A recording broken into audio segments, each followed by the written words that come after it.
Appreciate you joining us for a conversation with Mike Potts. I know you're enjoying what he has to say, and stay tuned. He's got a lot more for you.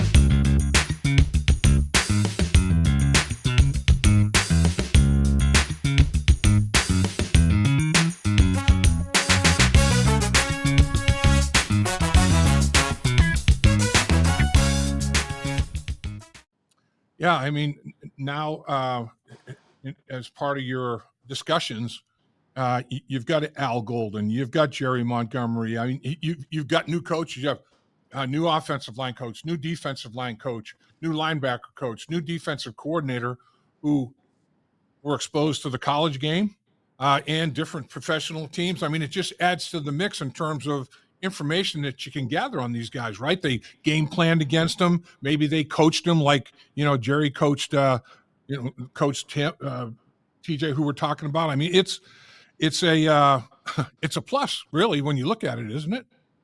Definitely. You use every resource that you have, whether it's a guy on our Bengals coaching staff or a guy that we know that works at a college somewhere else and knew the guy in his past, or, every resource we can use is great. But if it's a guy that's on our staff that, we really trust, that raises our opinion in terms of that information and how valuable it is for us. So yeah, I mean, we're going to use every possible resource and source that we have to continue to develop that profile and gain as much information as possible to make the best decision for the Bengals.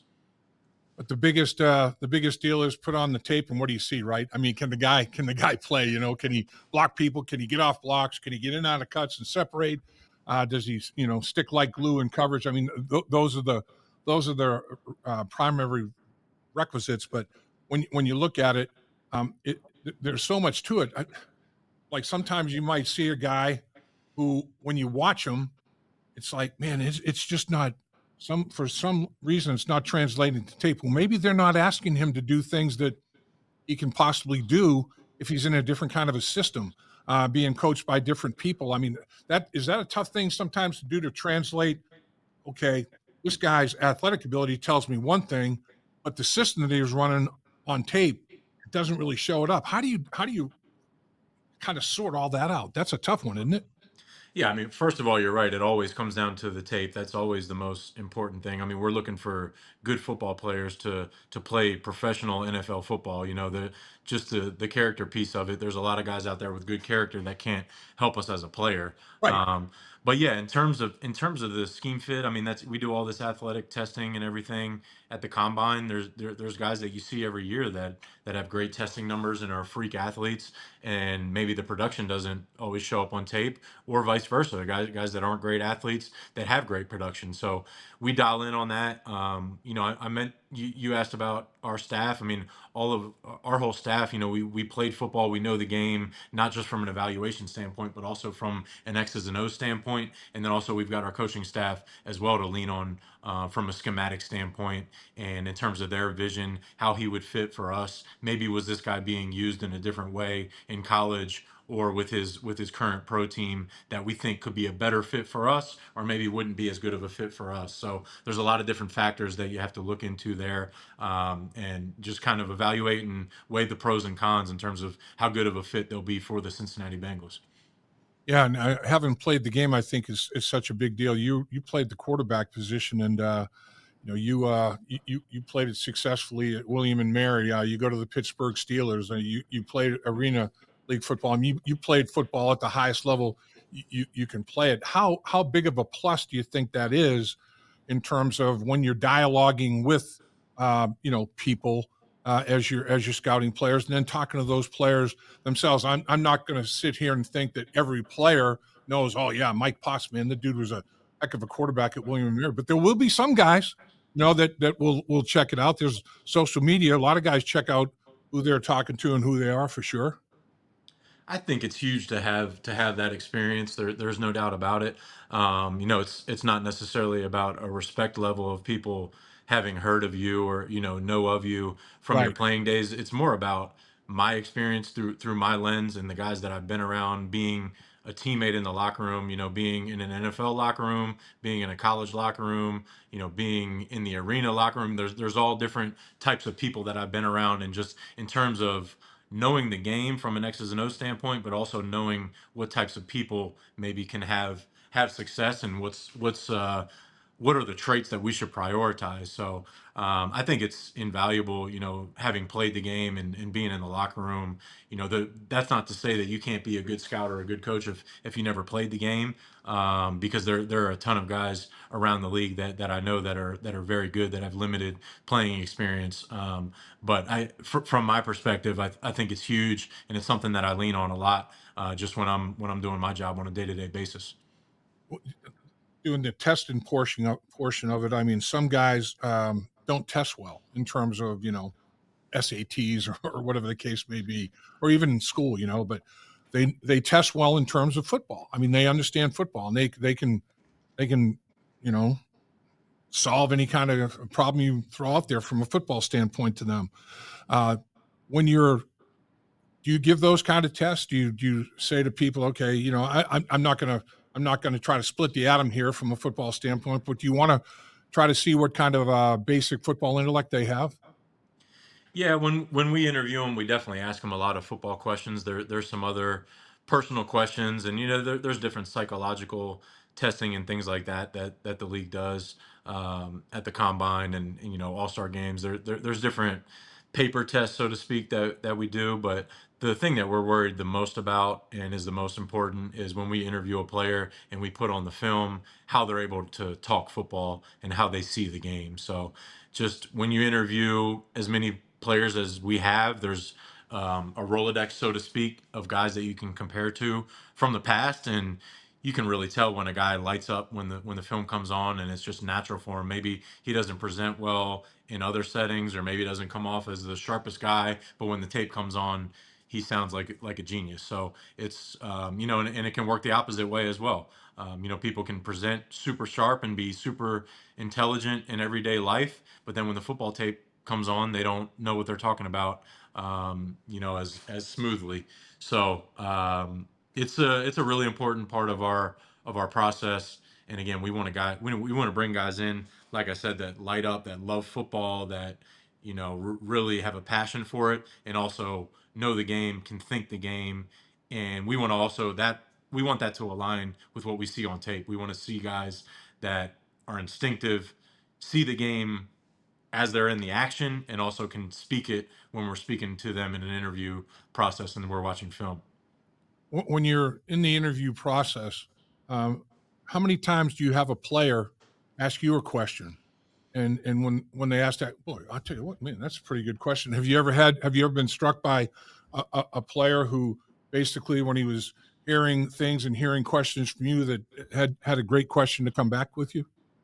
Yeah, guys ask questions all the time. It depends on the setting. You may be in the Senior Bowl and he's interviewing with 32 straight teams, back to back to back, and you get limited time. But when you have extended time with guys and you have that conversation, say we bring a guy in on a visit, there's definitely some guys are more inquisitive than others, and some guys are just more comfortable in that setting than others. That's not to say that if a guy's not inquisitive and doesn't talk your ear off and is very just short one word answers, that's not to say he can't be a great football player for you. Right, right. So you never want to put guys in a box or stereotype them, just based on prior experience. You want to be open minded and go through the process and just gather all the information possible. And at the end of the day, it's an instinct driven business, really. You gotta collect all the information possible, and then just go with your gut feeling at the end of the day. Is there an interview, or maybe not just one, or maybe you don't feel comfortable talking about it at all, but that you had that was like, wow, man, that just blew my socks off. This was a lot more than I expected. Or do you get so many of them it's hard to just pick one or two? There's a lot of good ones and there's a lot of really bad ones. I Yeah, wouldn't want to mention the ones by name really on either end, but yeah. that's not to say if a guy was an awful interview, he's completely off of our board. It's obviously gonna be a red flag, and it's gonna throw up some caution for us. But we'll continue to work through it, and we're going to exhaust. Like I said, we've got another month and a half roughly until the draft, so we're not going to just write guys off now. We're going to continue to work through the process. Whether it's private workouts, pro day exposures, bringing guys in on visits. Our coaches hop on a lot of Zoom interviews with these players, so we're continually pulling in that information. And just because on the other end of it, just because a guy was a great interview at the combine, that doesn't mean he automatically rises all the way to the top of the draft board. We're going to continue to gather information until the very last day leading up to draft day. So let's get to the combine. Had a bunch of guys show up, obviously, at the combine, and um, from a defensive line standpoint, let me see here. 40 defensive tackles and nose tackles. Pretty good number there. We're not going to talk about place kickers. You're all set there. And I think you're pretty well set at quarterback, although like we said earlier, you do your due diligence on everybody because you never know, what's going to happen and how it's going to happen and everything that might unfold. Um, but 34 defensive tackles, 6 nose tackles, I think was the breakdown. It looks like based on attendance at the combine. 40 guys. Derek Harmon is the guy that, I mean, some freaky numbers: 4.85 40, 83-inch wingspan. 315-pound dude, man.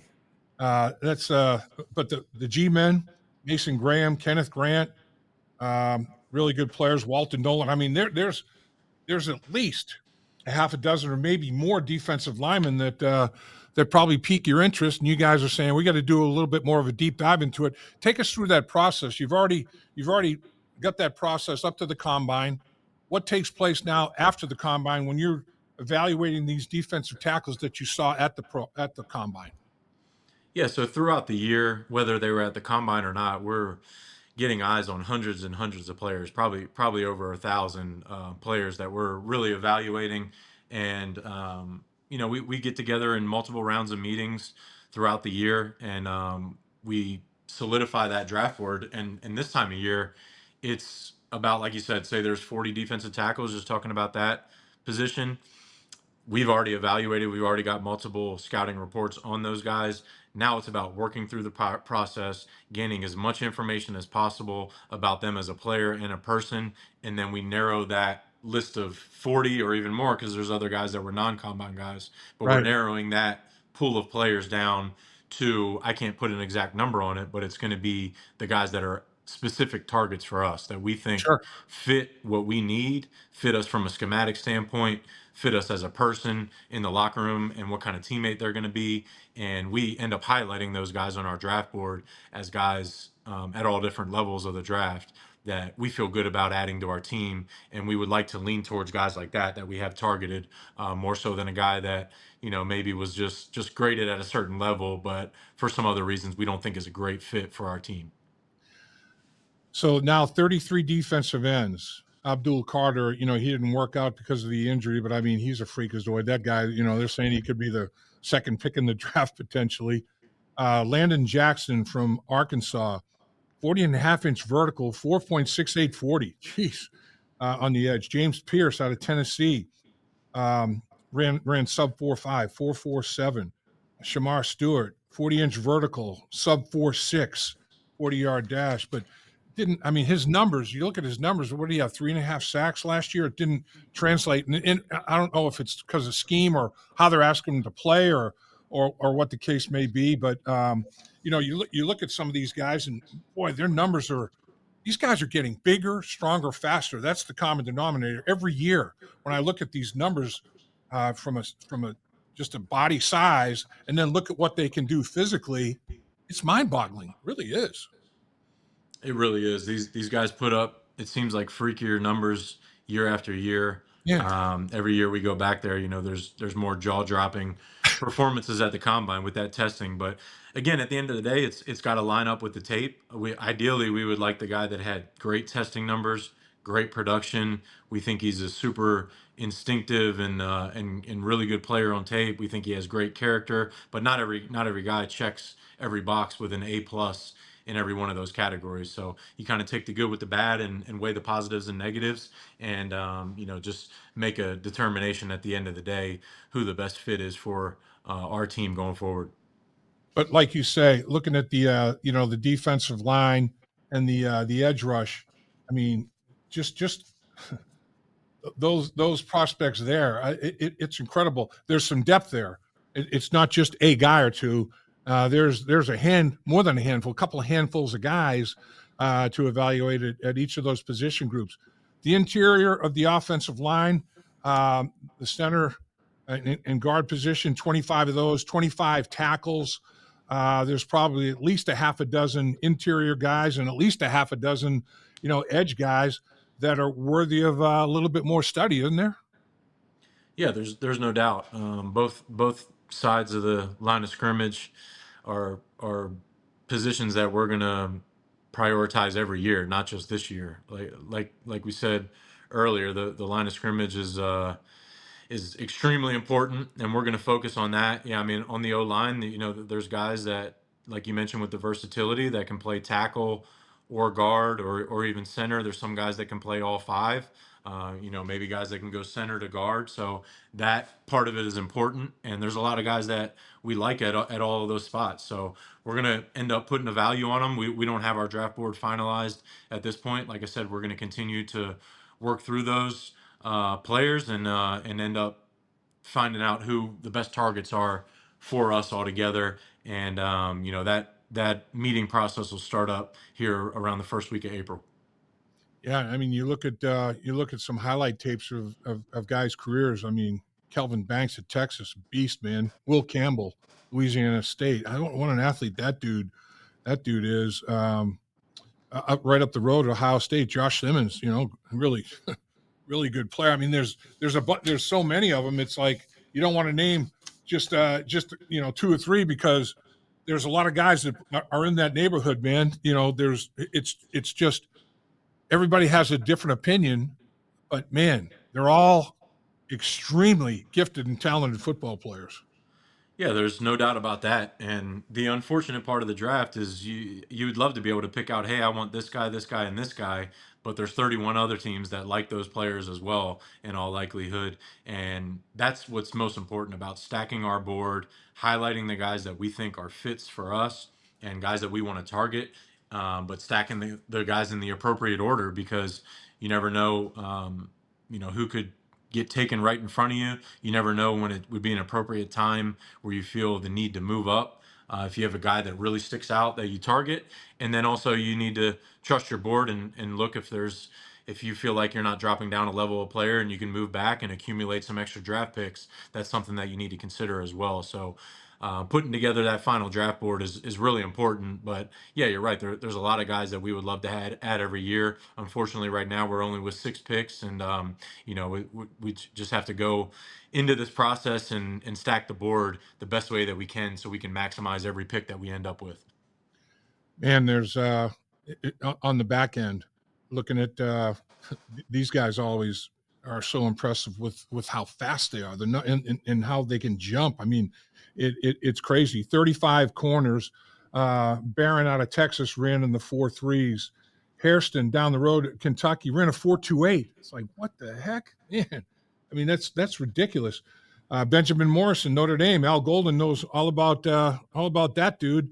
There's no question about that. He's a quality football player. But the guy that is crazy with the numbers that he put up at the combine is it Emin Wari? Is that how you pronounce it? From South Carolina, 6'3", over 220 pounds, 43-inch vertical, ran in the 4.5s. It's 11 and a half, 11 foot, 6-inch broad jump. I mean, that's crazy. But 35 corners, 21 safeties, 56 guys. I mean, you got to be looking at least 10 to 12 guys there probably that you're going to be evaluating a little bit more. Yeah, I mean, we're going to continue to evaluate all of those guys. Like I said, it's hard to put, whether it's 10 to 12 or a little bit more than that. It's hard to put an exact number on before we work through the whole process exactly who will be the prime targets for us.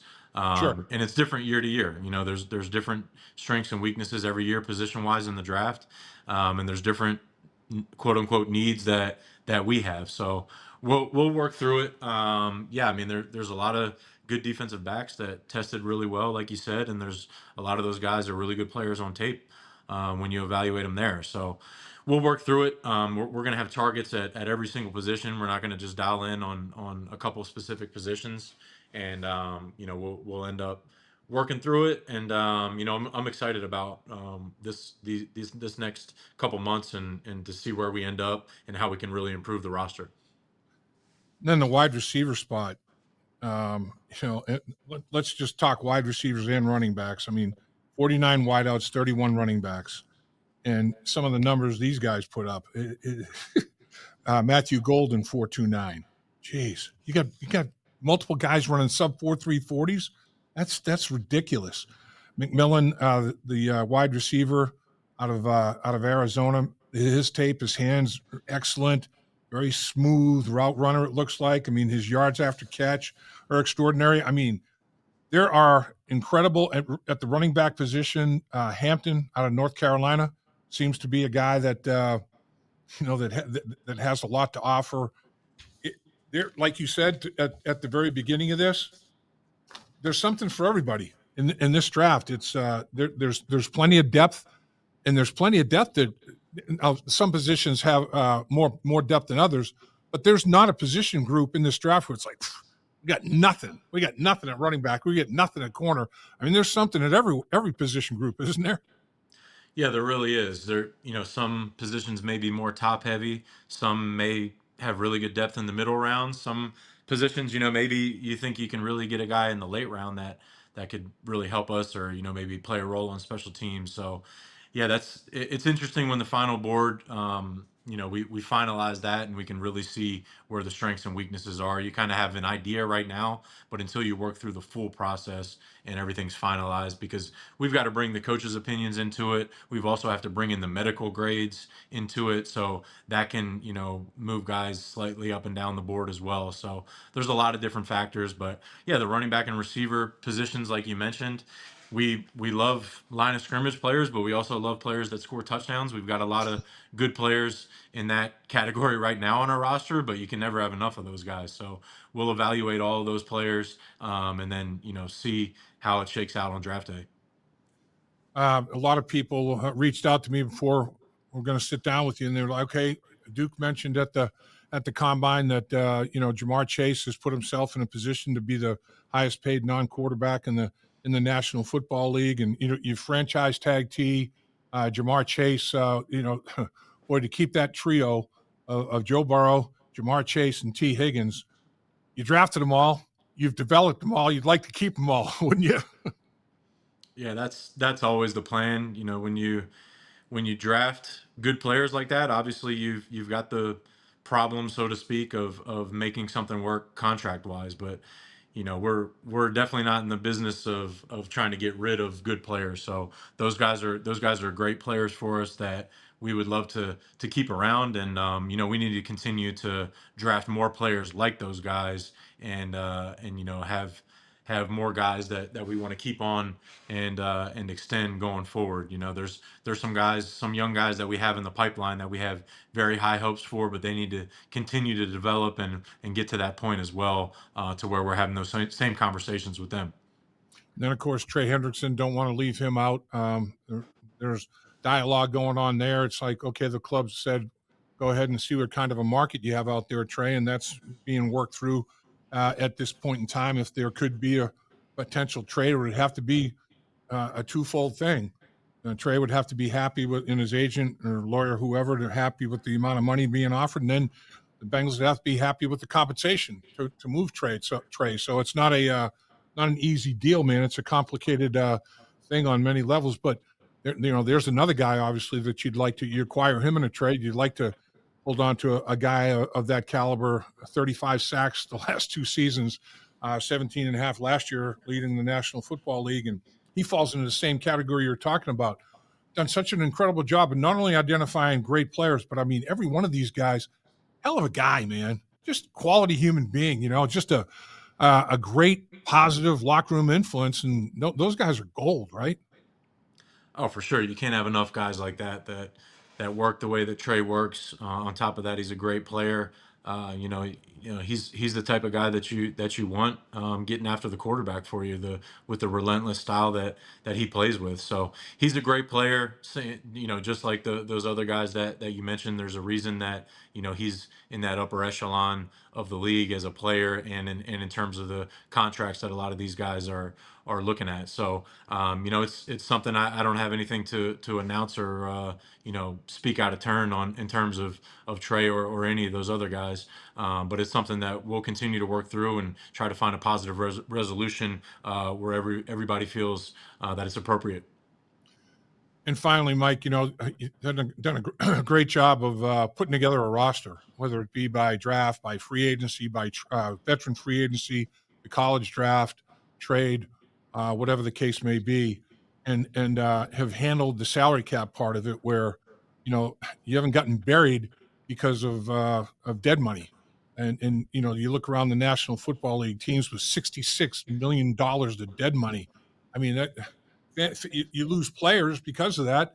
Fan base wouldn't be real happy about that. But you guys, this roster has got unbelievably, superstar type players, but then a bunch of other guys that are high level players in their roles, and everybody's got a role to play. You guys have done a heck of a job putting that roster together, Mike, and continued success. Hopefully, 2025 here will be another great year for you, my man. Absolutely. Yeah, we're excited about a lot of the guys that we have, but I don't think you're ever content in scouting. You're constantly evaluating what's out there in the college landscape and the pro landscape, constantly, giving our organization options, whether we want to pivot in pro free agency or we want to move around in the draft. That's kind of something where you're constantly looking to upgrade. You want to keep getting better and keep adding more players to this roster. So that's something that we're just going to continue to work through. I'm glad that we kept a lot of the guys that we did and add some of the outside guys that we did. I think we do have a good roster, but I am far from content with where we're at right now. And we'll continue to work through every phase of the roster building process to try to put the absolute best roster that we can out there. Come week one for this 2025 season and really make a run for it. Well, Mike, you've already basically rounding the bases. You're past second, heading to third, but there's still a good ways to go before you hit that home plate, right? I mean, in terms of workload and preparation, I know you guys will be at it every single day and probably into the night, the way you guys work at it. And certainly do appreciate what you do for the organization and how you do it. And you do it so well. And thanks for carving time to join us today. Thanks, Lap. I appreciate it. Always good talking with you.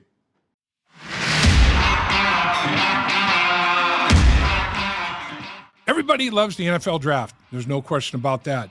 So, in honor of that, we're going to have our third annual First Star Logistics draft party. It's going to be at Handlebar at Great American Ballpark. It's going to start at 7 o'clock. And then Friday, of course, is day 2 of the draft, rounds 2 and 3. Brad Johansson will be hosting. Joe Goodberry and myself will be on the panel. And also make sure we get some guests from the Cincinnati Bengals organization that are going to remain a little bit of a surprise to you folks right now. It's sold out. I mean, first time we had it at Great American Ballpark, it was well received. It's off the charts this time. So the only way you can catch us, watch the live stream on the First Star Media Group YouTube channel. That's the way you're going to be involved. It's going to be a great night. Mark it down. Don't miss it.